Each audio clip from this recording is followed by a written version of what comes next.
everybody, welcome back. I'm going to show you how we are doing our garden this year. This is our 5th summer doing a garden and we have learned a lot along the way. So as always, I try to do things as cheap as possible. I started my seeds last year, and a couple years, and this year. And unfortunately this year I didn't take as good of care of them as they needed, so only a few survived. So I did end up having to buy all of my plants, but do not fear, I did not spend full price on any of them. I got them for ridiculously cheap. I got my containers for really cheap, and I can't wait to show you how we are doing our garden, both some in containers and some in the ground, and show you what we're growing and how we saved a lot of money doing it. So if that sounds exciting and you want to see some stuff I got from the Dollar Tree, then just keep on watching. Okay, so first of all, look at these darling pots. I went to the Dollar Tree to find some containers because I had some plants that needed to be in the shade, and so I wanted something portable. And look at what I found. These are mop buckets. Can you believe that? Mop buckets. And then my husband just drilled a hole in the bottom. We filled them up with some really great Miracle-Gro potting soil. It's a moisture control and with enough food to feed them for 6 months. And that's what we did. And then these were just some old Dollar Tree containers that I had from a couple summers ago when I tried to do some container gardening and it didn't work. So this is just what we did with the leftover dirt and the leftover plants. So they may or may not survive, but I don't really care either way, because I have my, like, for sure pots filled with some great things. We're trying some new plants that we've never done before, and I'll tell you a little bit about that in a minute, but let me tell you about these plants. So Shopko,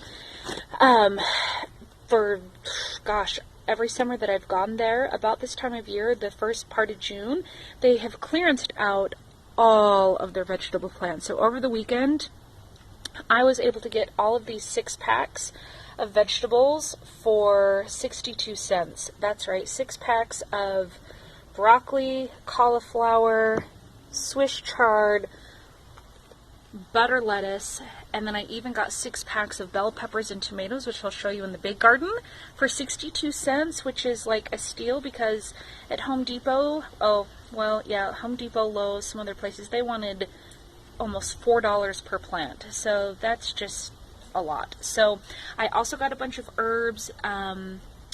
I believe they were about 75 cents per plant. I got 6 of those.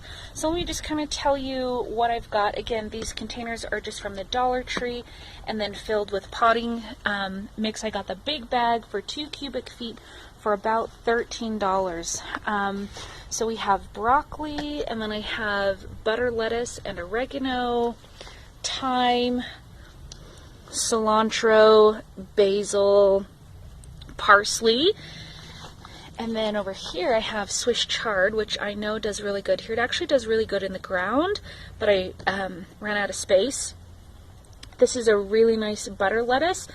I love to grow that. I wish I could grow spinach, but it's too hot here in this part of Idaho. Then these are some more broccoli plants, and then left over, I just put what we had left for dirt, and then there are some other plants I'm going to give away to a friend. So let's go over to the big garden. Okay, so this is our big garden. We've tried a lot of things over the years. Last summer we had some compost delivered, and then we also had some really cheap mulch delivered, and so that really helped give our soil some good nutrients to get started. And then this is just a drip irrigation system. We got it at Home Depot by the brand Dig, and it was about $15 for this whole drip system, and it's really cool because you can customize it and add on these little, I don't know what you'd call them, these little drippers, and you can put it right down to the plants. So all we do is turn it on at night, let it run for an hour or 2 depending on how hot it's been, and then all of our plants get really good deep water that doesn't evaporate just by like dumping a bunch of water on it. So along here, this row, I'm growing butternut squash by seed. I've had really good luck with all of our squash plants in the past, but this year we're just doing butternut, and then I did some on the outside because it's a vining plant and they just take over and get really huge. We grouped some of our bell pepper plants in 3s mainly because of limited space and water spigot things. So we have about 15 bell pepper plants. This is my lone survivor that I started from seed. And then we have about 10 different Roma tomato plants. I find that those were the best ones for canning and making spaghetti sauce, which is so delicious. If you've never made it yourself, you're missing out. So that is my one tomato plant. No, I had 2 tomato plants. This is another one that I started from seed that survived.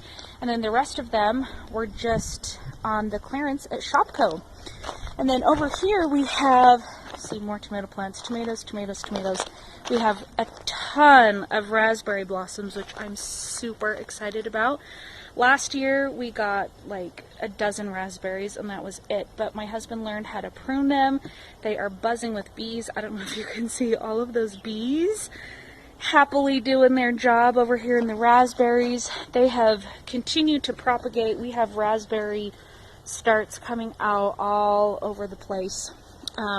They do really well. Oh, and I've never done carrots. I forgot that. So I have 2 rows of carrots, and then I'm doing an attempt at green beans.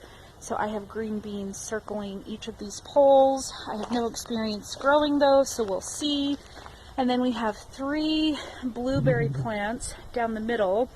And I just need to add some coffee grounds. If you didn't know, you can get free coffee grounds from Starbucks or McDonald's. McDonald's is super easy because it's just on top of their garbage cans, like where you drop the trays, and it's just bags of coffee grounds. You can just take those and put them in. Blueberries definitely need acidic soil, so the coffee grounds are a really easy way to do that. Raspberries, and then these are all blackberries. We planted these last year, and oh my goodness, they have just already exploded. Here's all the blossoms for the blackberries, and I think we're going to have a really delicious berry season. That's our pool. The wind blew that over there.